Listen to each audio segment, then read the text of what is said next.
Hey guys, Mike from MasterYourMix.com, and in this video I want to talk about EQing and compressing the kick drum so you can get a fat sounding kick that cuts through your mix. So I've got a mix loaded up here that I've actually just started mixing. I've got all the drums done at least, so I just wanted to show you my process with adding EQ, compression, and saturation to the kick drum, and let's just listen to how the drums sound right now. I've kind of leveled off some of the other guitars and everything else, so they're at a decent level. Hopefully it all sounds good when we add the drums to it, so let's see what we've got.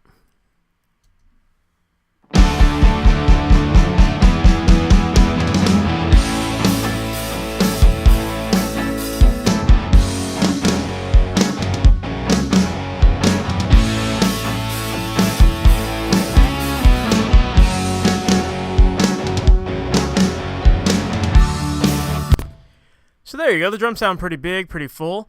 Let's hear what the drums sounded like without any of the processing that I've done here. So I've got a bunch of different stuff, so I'm going to disable all of this.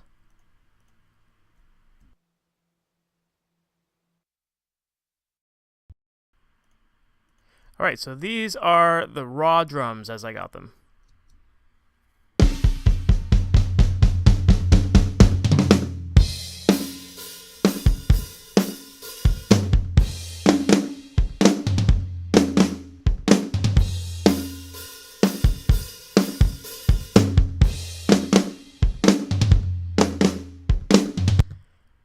Pretty dull, right? They're pretty thin sounding, very mid-forward. So now let's listen to how they sound with all of the processing that I've added.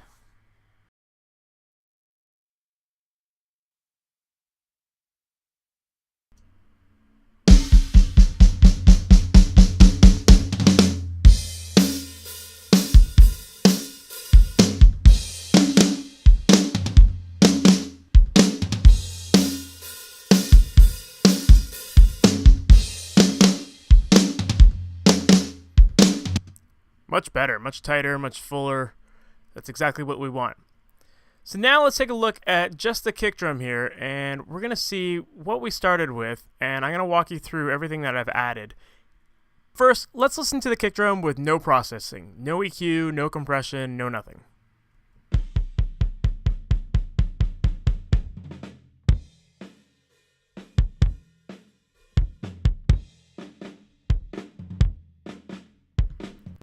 It's very thin sounding, and there's also a lot of bleed going on with the snare drum in the back.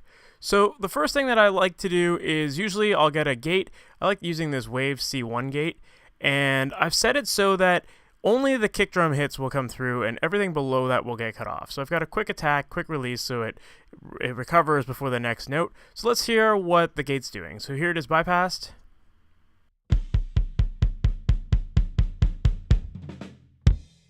So you can hear that snare in the background. Now I'm going to engage the gate.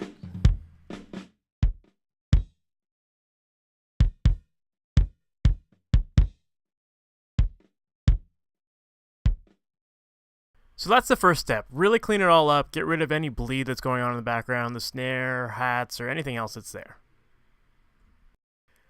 Up next, we've got the Ssl Channel Strip. I really like this plugin a lot. It's got everything that you would need to mix a channel. It's got an EQ section, a dynamic section with a compressor, as well as a gate. But for the purpose of this video, I'm only using the EQ section. I have other things that I'm using for the dynamics, for the gate, and the compressor. I just found that those things gave me a little bit more control, and I like the way they sounded. In terms of EQ, let's walk through what we've got here. So first I'm going to play the kick with no EQ.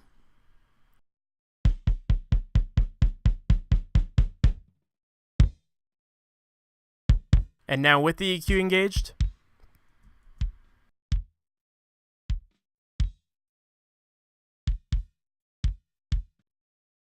Let's take a look at the bottom here and see what I've added to the low end.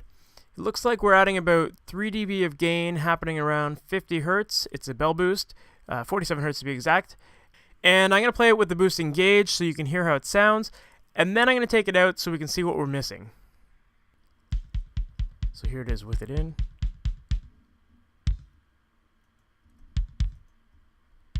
And that's with it out. In. So that's designed to just give a little bit more of the feel to it. Just beef it up a little bit more. Up next, we've got a really big cut happening at around 570 hertz. And the reason for cutting this area is because there's a lot of mid-range boxiness happening here. So let's listen to it.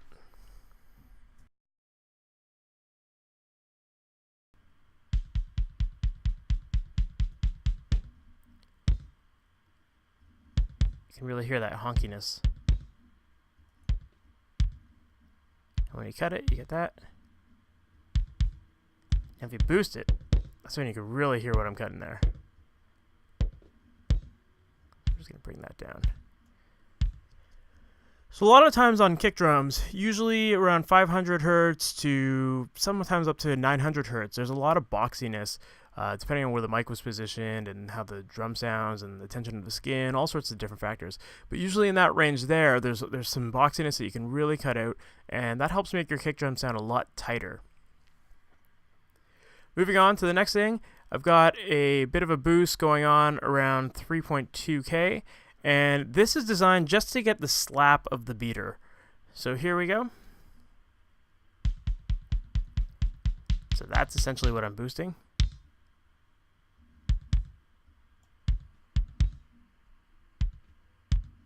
And if I take it out,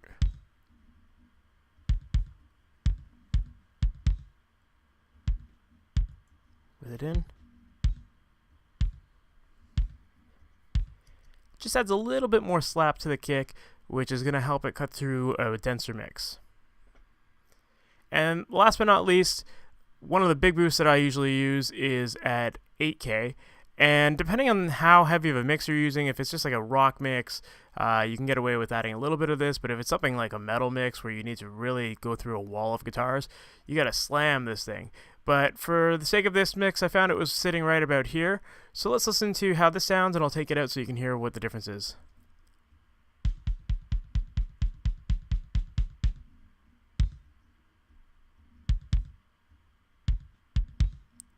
With it out.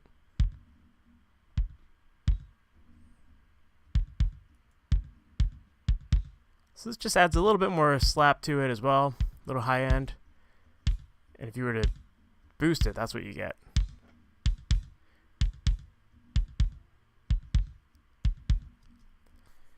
So that's how I EQ this kick.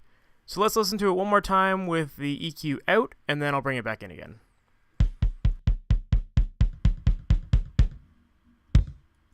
And in. So you can tell that when it's in, it really tightens the whole thing up, makes it sound fuller, slappier, everything you need. Up next, I've got a CLA 76, and on this, I'm just compressing it with a bit of a slower attack and a quick release so that we're allowing the attack of the transient of the kick drum to cut through and just recover in time for the next kick. And it's not doing a whole lot, but it's just tightening things up and making sure the hits are a little more consistent.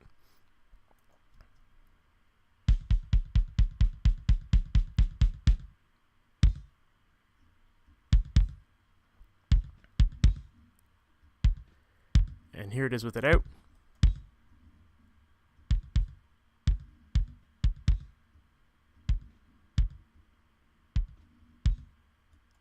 In.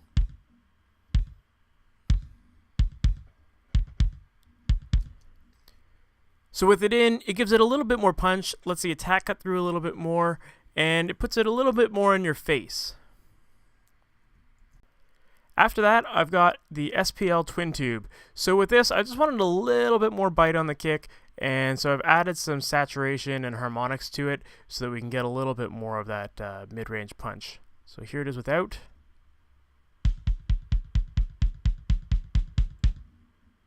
And in.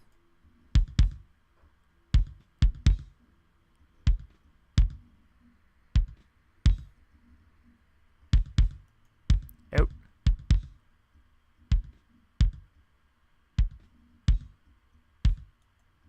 In. It just adds a little bit more bite with the saturation, and it helps to cut through the mix a little more as well. And last but not least, I thought that the kick drum still sounded a little weak, so I added this R-Bass plugin.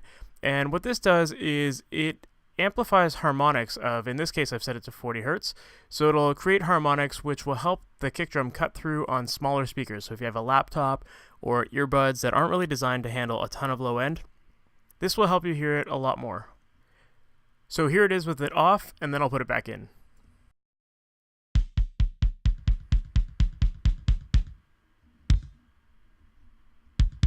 In.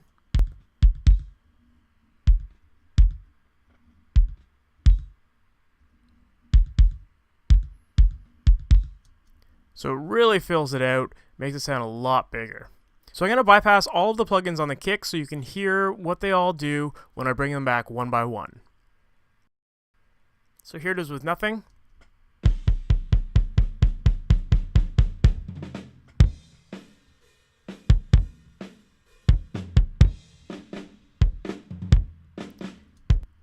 And now with the gate.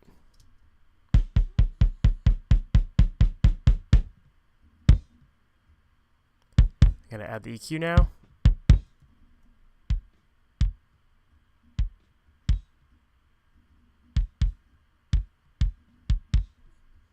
And the compressor.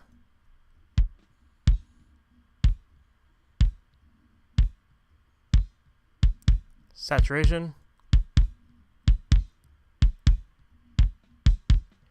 And last but not least, the art bass plugin.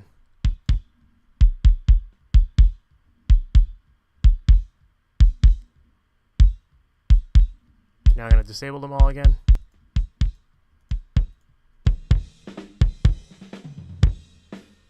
And engage them all.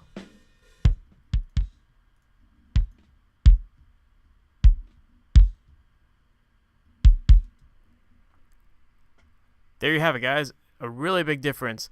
That's exactly how you can EQ and compress your channels. Try it out in your mixes and see how that helps you. If you haven't had a chance already, please check out MasterYourMix.com/blueprint. I'm currently giving away a free copy of my Ultimate Mixing Blueprint. It's a great reference guide for how you can EQ and compress all of the instruments in your mix, whether it's kick, snare, toms, guitars, vocals, bass, whatever, it's all in there. So once again, MasterYourMix.com/blueprint. So thanks so much for watching, and I'll see you in the next video.